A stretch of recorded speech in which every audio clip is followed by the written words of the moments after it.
Hi guys, I'm Tom, the science tutor. Let's get to the marks. Right, what we're looking at today, CE at 13 plus science, core physics, ISEB.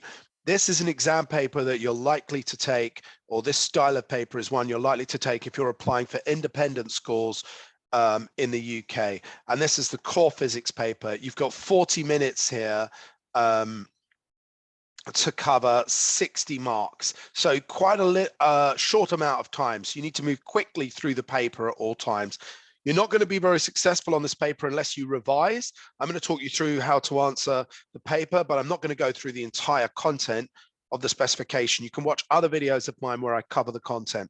Okay, let's get down to it.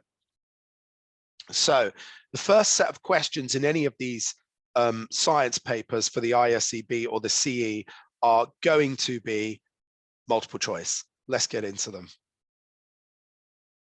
Okay, the unit of force is the Newton, named after Sir Isaac Newton. The symbol or the circuit symbol for a switch, well, you can probably pause the video now and try to name these as a type of practice, and then unpause, try to answer all these questions, and then unpause and watch me go through the answers with you.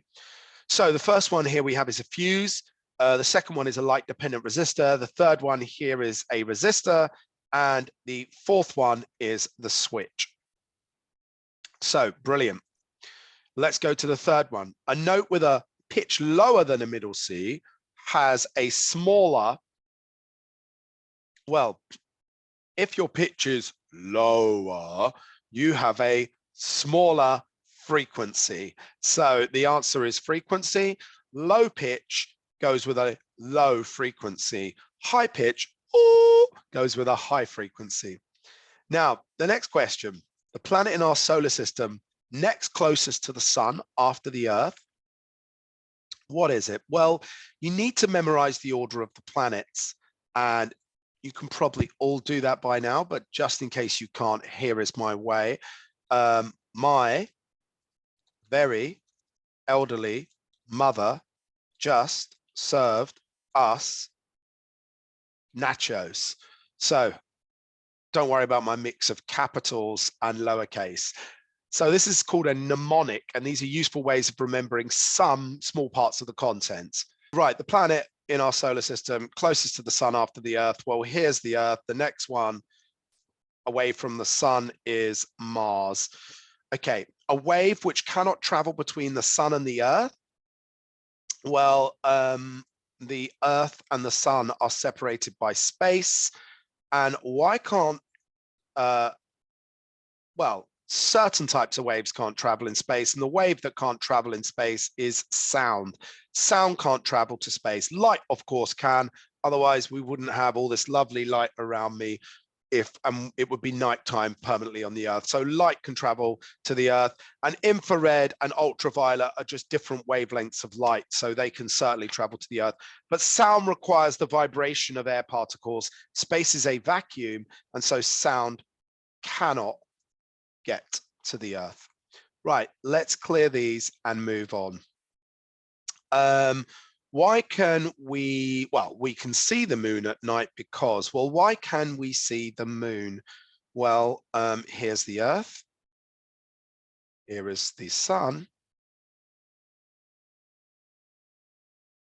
And here is the moon. So why do we actually see the moon? And the idea why we see the moon is sunlight bounces on the moon and then bounces down from the moon to the Earth. So it reflects into our eyes from the moon. The moon is not a producer, it's not a luminous source, it doesn't produce its own light, it doesn't emit light. It can, however, reflect light. So the answer here is the moon reflects the sunlight. The next question is asking us, a metal block is resting on a table like so. The metal block is now rotated, he says, bear with me. The metal block is now rotated so that half its area is on the table. So it's been turned around and now we've only got the small part of the block on the table. What will happen to the pressure? Well, for this, to understand this question, you need to understand the equation for pressure, or you need to know it off by heart. And pressure is equal to force divided by area. And so what happens if we reduce the area by 2, if we decrease the area? Let's put numbers in there and find out. So if my force is 100 and I make the area 50, what will be my pressure? So if the area is 50 and the force is 100, my pressure will be 2. What's going to happen if I half the area? So we're going to maintain the same force. And what I'm going to do now is half the area. So what's half of 50 is 25. What will my pressure be now? My pressure will go to 4. I haven't used the units for force, area, and pressure. If you want to know what they are, force is newtons, area is meters squared, and pressure is pascals or newtons per meter squared. However, we can see now that when you half the area over here, when I half the area, the pressure goes to twice as much. So the answer is twice as much. And that's the first 7 multiple choice questions covered. Let's move on. Okay, let's look at the space probe named Rosetta was launched on the 2nd of March 2004 to meet up with a comet. What's a comet? It's an icy rock on an elliptical orbit around the Earth. It reached the comet, or around the sun, sorry. It reached the comet on the 6th of August 2014. So whoa, it's been traveling for over 10 years. And that equates to 3,800 days. So we don't need those dates. It's given us the days.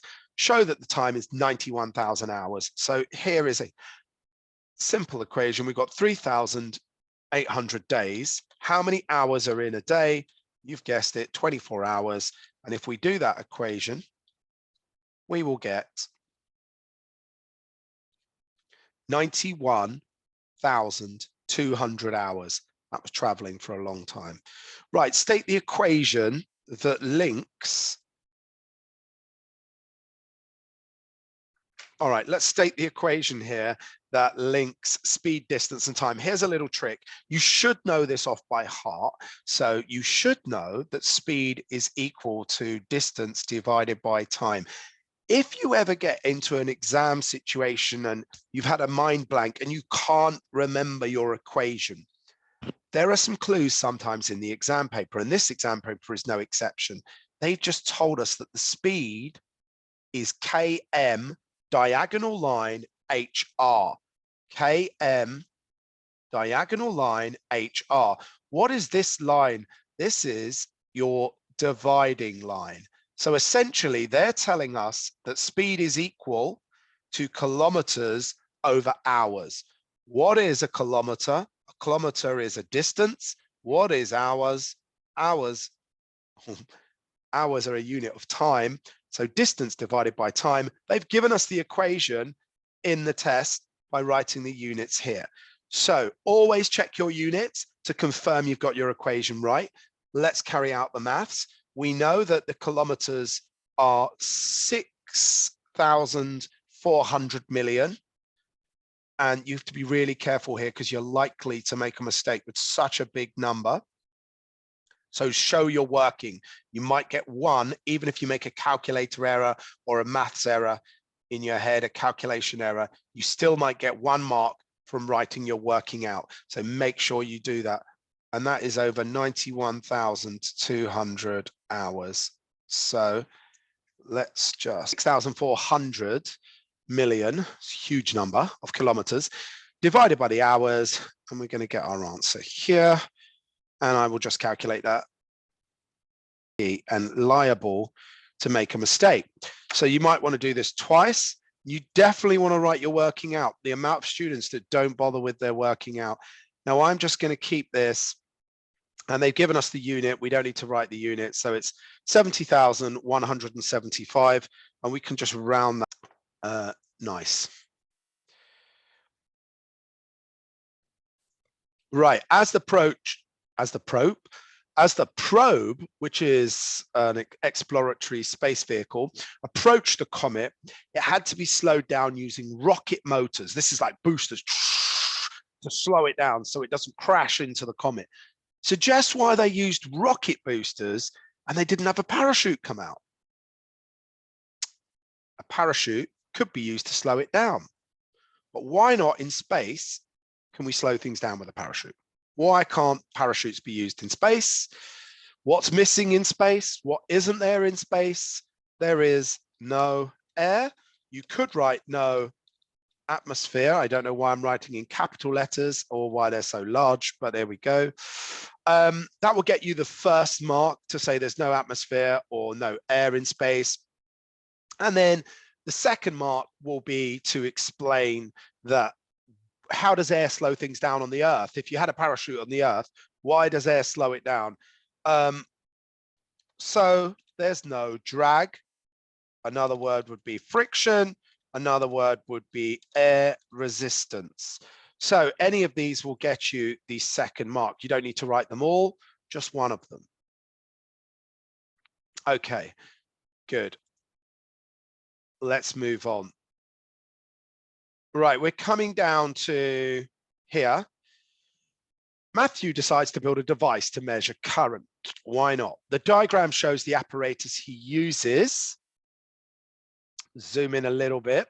We have and let's go through this apparatus. We've got a spring attached to a clamp and stand, and we have a ruler next to it. And on the spring, he's attached an iron rod.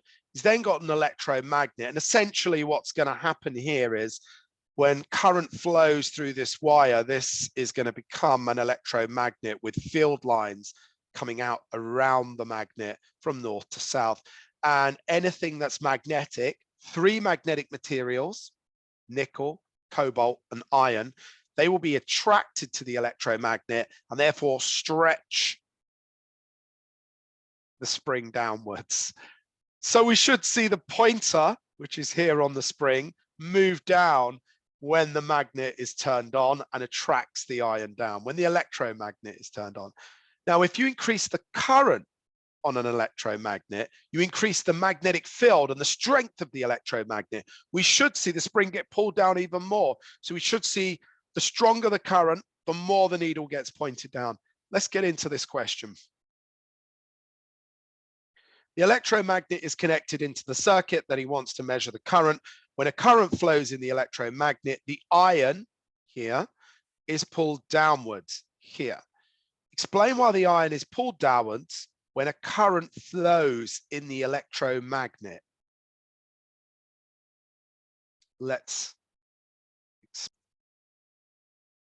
So essentially what happens is the electromagnet, when current flows around it, develops a temporary magnetic field. If you switch it off, that magnetic field disappears. But when we switch it on, it develops a temporary magnetic field around it. The iron rod is attracted to that magnetic field and so moves towards the electromagnet. So our keywords here are the electromagnet develops a temporary magnetic field, or it becomes magnetized, or an induced magnetic field. And what does that do? That attracts the iron. Is it a rod? Well, let's say that attracts the iron. I've forgotten what it actually was. Right, let's scroll down. Next question. Okay.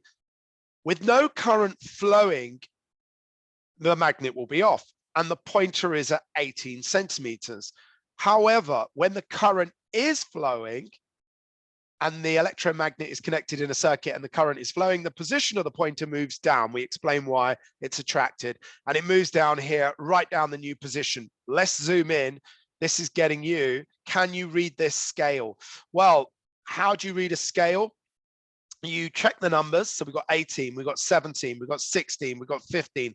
How many lines are in between each of the numbers? So in between 15 and 16, how many lines are there? or in between 16 and 17, how many lines are there? There's 1, 2, 3, 4, 5, 6, 7, 8, 9, 10 lines. And our 16 goes up 1, 2, 3, 4.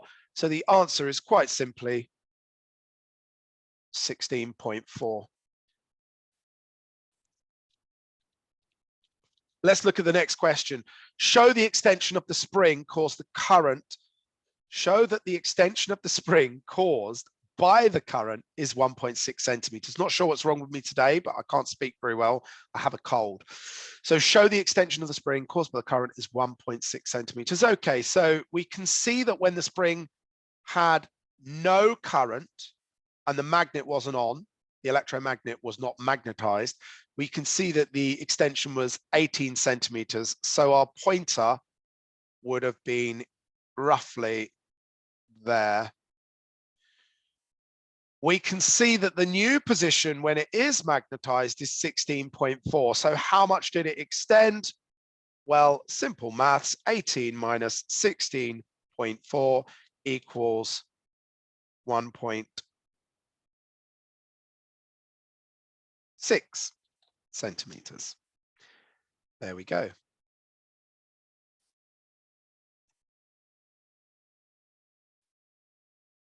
Now let's move on. Okay, the mass of the iron rod by putting on a balance below. Okay, here for this question, they want us to say what the mass of the iron rod is in kilograms, and they've given it to us in grams. So how do we convert kilograms to grams?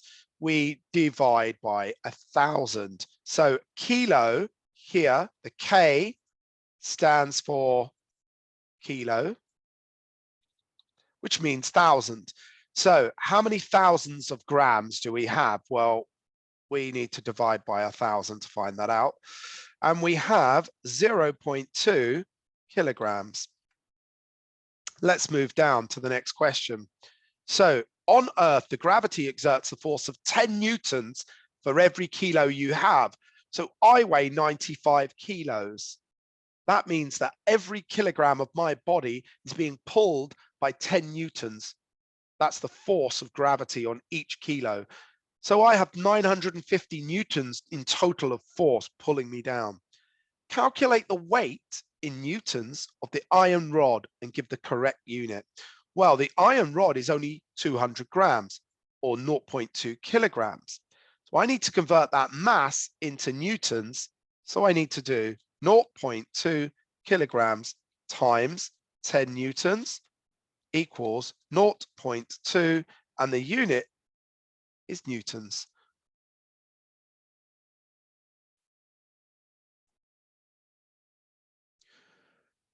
When first hung on the spring with no current, so the magnet's not on when there's no current, the iron rod extends the spring by 3.2 centimeters. So the weight of the iron has extended the spring down to 18, but it's extended it by 3.2 centimeters, just the weight of the iron. Calculate the force exerted by the electromagnet on the iron rod when the current flows. We also know that, okay, so we know the mass of iron, 0.2 newtons. We know, okay, when first hung by the spring, there is no current flowing. The iron rod extends the spring by 3.2 centimeters. So we go back up here. We're going to need some of our old data here. So we calculated, right, when the current is on, the extension of the spring was 1.6. So let's go back down to this question. We know that 2 newtons, which we worked out was the answer here. So we know that 2 newtons causes the spring to extend by 3.2 centimeters. Okay. We know that when the current was switched on, it only extended an extra 1.6 centimeters. We worked that out in an earlier part of the question. When there was current, the pointer moved from 18 to 16.4 in the earlier part of the question. That's 1.6 centimeters. So how many newtons, newtons is a capital M, how many newtons caused that? Well, if 2 newtons caused 3.2, we've halved the extension. We got to half the newtons. So only 1 newton will cause the extension to be 1.6 centimeters. So again, we've got a mark for the unit and a mark for the correct answer. Okay. When Matthew doubles the current, he finds the iron rod is pulled down more than twice as far. So instead of it going from 1.6, he doubles the current. We'd expect it to go to 3.2. Why does it go twice as far? Well, there is an answer for this, and this is that magnets, excuse me, I don't know why I'm using my mouse because I have a pen. So magnets have magnetic field lines around them. Now, those field lines are not evenly spaced. The further we get from the magnet, the further apart the field lines are, and the weaker the magnetic field. So this space between these magnetic field lines gives us an idea of how strong the magnetic field is. And the magnetic field is strongest here, where the magnetic field is closest together. That is where the lines are closest. That's the strength. So if I am attracting an iron rod down into the magnetic field, and if this iron rod is being pulled down, as it gets closer into the field, it goes into regions where the field lines are closest. So it will be pulled even stronger. So essentially, our answer here is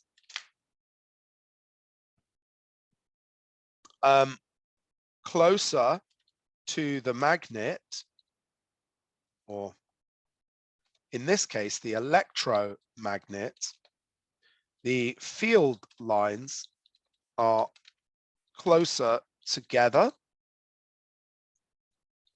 The field is stronger, so, whoops, attracts the magnet, the iron, even more. So it's not just a case of we've got a twice as strong field. Our field is twice as strong, but a magnetic field does not have even strength. The closer you get, even stronger, the field is even stronger the closer you get. So it's not evenly spread, the field of a magnet. And that's what this very difficult question is testing you on. Okay, here we have a little bit more on magnetism. This exam paper is loving the magnetism. So use letters N and S to show the direction of the North and South poles. So can I put N there and S there? Does it matter? Well, this would be wrong. I have an arrow here. The arrows denominate or show the direction of the field lines. And the field lines always in a magnet run from north to south. So the field lines go away from the north and into the south, like this. So your north and south can be on right or left. I can flip my magnet either way, but the lines will always run into the south. And you can do an experiment with iron filings and a compass that shows this. I cover this in other videos on magnets, which you can have a watch of. Right, complete the 2 curved arrow lines and add arrows. I've done that. Super. Describe how you carry out a test to find out whether another metal bar is actually a magnet. Right, let me show you that right now. So some people make mistakes with this, or this is a very common question to make a mistake on. It's worth 3 marks. So here is my daughter's hair clip, and here is a magnet. My daughter's hair clip will stick to the magnet. In fact, my daughter's hair clip has temporarily become a magnet or a magnetized material. However, I cannot describe my daughter's hair clip as a magnet because it can attract, as you can see, but it can't repel. If I turn my daughter's hair clip around, this is some really shoddy camera work, it will attract still. It doesn't repel. However, if you take a true magnet, I've got the north and south together,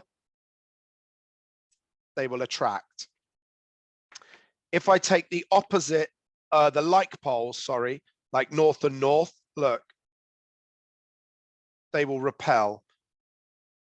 Only magnets repel. Okay. So if I want to find out as a magnet,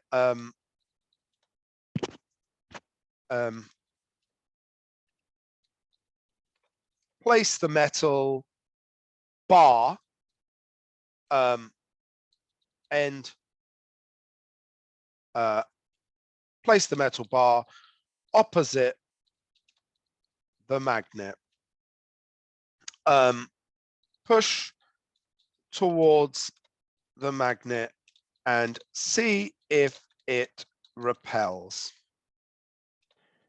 If it does not, try the other end and see if that repels.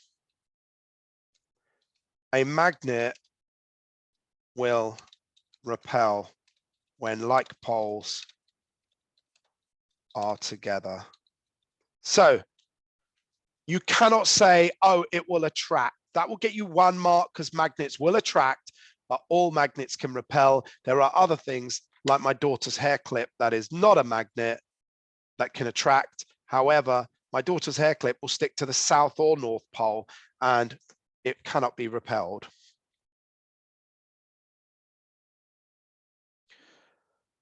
Okay, here we are. We have a diagram of a skier on a slope. Complete the following sentence. So as the skier moves down the slope,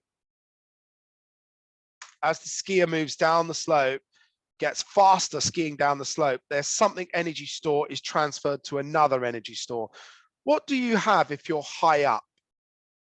Well, if I hold my coffee cup up against gravity, it has gravitational potential energy. We say it has potential energy or gravitational potential energy. When I let go, it turns into movement energy or kinetic energy. So the answer here is gravitational.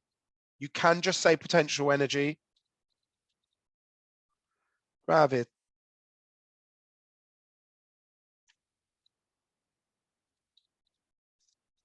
So it has gravitational potential energy, and the energy from that store is transferred into the object's kinetic energy store. So as one decreases, the other increases, and vice versa. And that will score you 2 marks. Let's move on. After she reaches point A, she slows down. What happens to the skier as her skis rub against the ground? We get friction. Rub your hands together very fast. Friction transfers energy as heat. So eventually that kinetic energy will all be lost and the skier will stop. So we need the word friction, and we need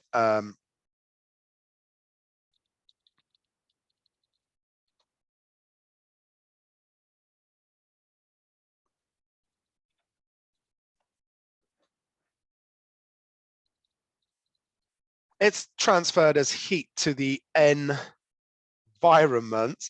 You can say the word dissipated. You can say dissipated. Now, why dissipated instead of transferred? Dissipated just gives the idea of the heat is spreading out to the environment. You can say spreading out. So it's lost as heat.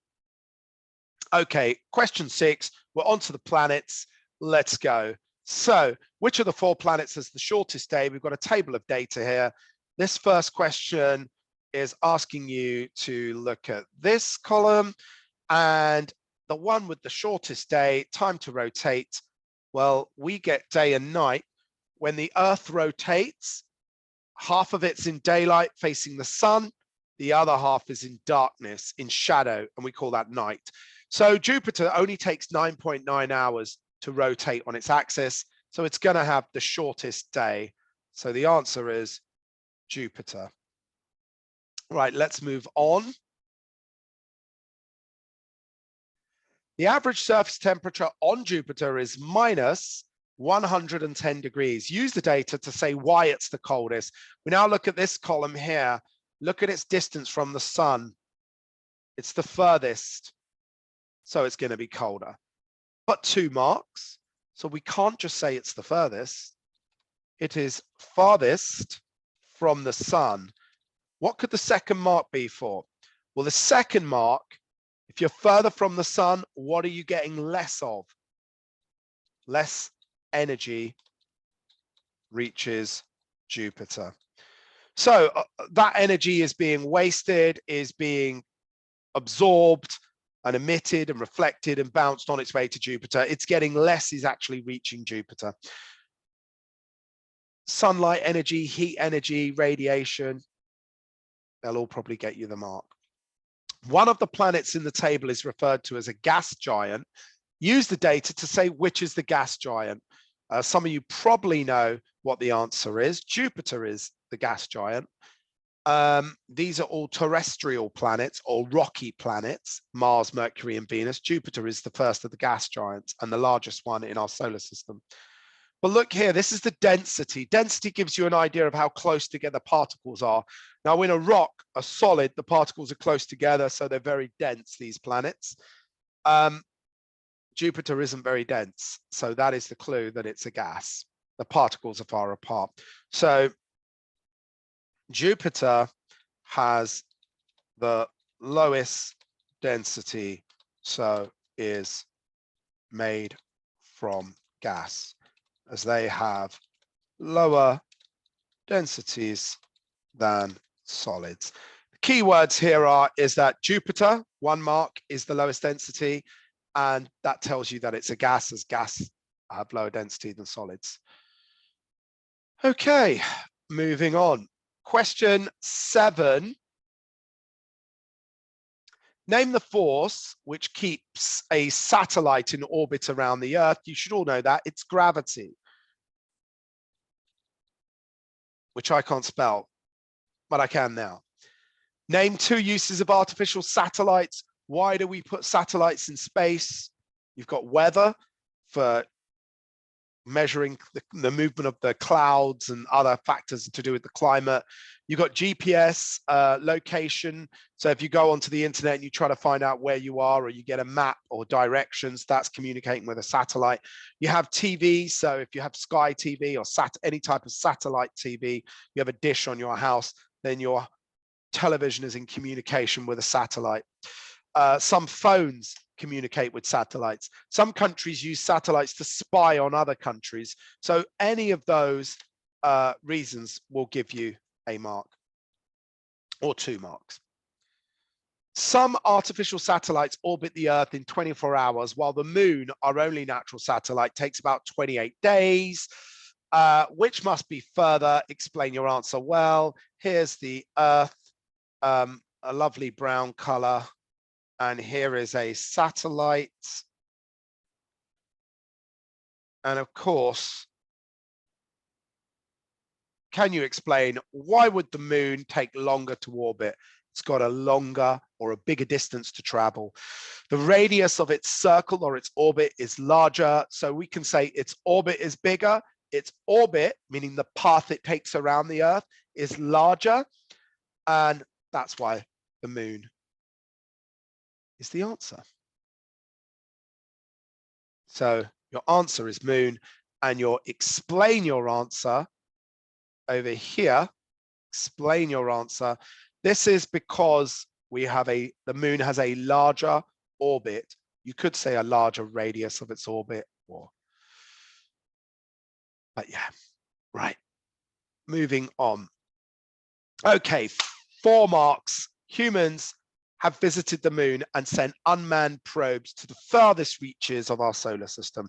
Space exploration is very expensive and uses up resources like fuels, metals that have to be extracted from rocks, and gases that are valuable and rare. Suggest and explain the advantage and disadvantage of going into space, essentially, these products. projects. They don't want you to say, oh, going into space is expensive. They've told us that in the question. Why is spending lots of money on space travel a disadvantage? What could a government spend that money on instead? So governments could spend the money on hospitals, schools, food for people that don't have enough food. Any sort of good reason you can give or thing that a government could spend money on making the roads better. A government could spend money on building more houses. Any sensible reason would be a disadvantage for us going to space. Also, space rockets involve mining valuable materials, and they combust fuels which give out pollution. So again, they're damaging the environment. Going to space means we mine rare metals, and toxic chemicals are sometimes released, and we burn fuel which releases greenhouse gases which are warming the planet and other pollutants. So these are all disadvantages, but what are the good reasons for going to space? Well, for a start, we learn about the solar system. We learn about space. So education reasons. We wouldn't be able to teach you anything about space if we'd never been there or our probes had never been there. So for education reasons, for learning, but also for technology. So lots of new technology has come from space exploration, and lots of new technology will come from space exploration that may make our lives easier and may help us in many, many ways we can only dream of. Right, moving down. A piece of elastic is stretched between two wooden supports. The piece of elastic is pulled. Explain why a sound is heard when the elastic is pulled. Well, what does the elastic do when you pull it? It's going to move. And the key word is it vibrates or moves. And why do we hear a sound? Because the air vibrates, making a sound wave. So sound travels via vibrations. So really that's what this question is testing you on. The air vibrates and sound travels by vibrations. Right, the supports are moved further apart, stretching the elastic tight. What's going to happen? Fill in the words. Complete the following sentence using any words in the box below. Use the words once, more than once, or not at all. Keyword here, read the instructions. So the sound, when the elastic is tighter, the sound is now higher in pitch. We're going to get smaller vibrations, which are going to give us a higher pitch, because the elastic is now, because the elastic now vibrates at a higher frequency. So we're using the word higher twice. So they don't just put that there for the sake of it. It means that they could use the same answer twice. And the final question, the diagram shows a way of taking energy, thermal energy, from beneath the Earth.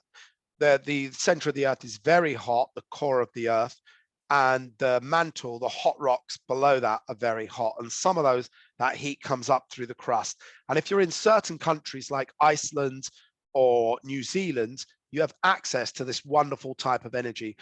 And what they do here is they pump cold water down a pipe into the hot rocks. And what happens when water hits very hot rocks? It's going to turn to steam, and it's going to jet back up this pipe, which is a thin pipe, creating a jet of high pressured steam. And that's going to spin a turbine, which is a coil of wire with a magnet inside. Well, spin a turbine, which will turn a generator, which is a magnet inside a wire. And we're going to get electricity created.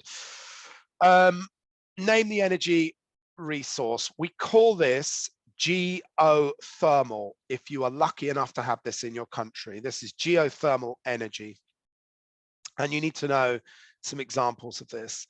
Right in the boxes, the energy changes that are actually taking place here.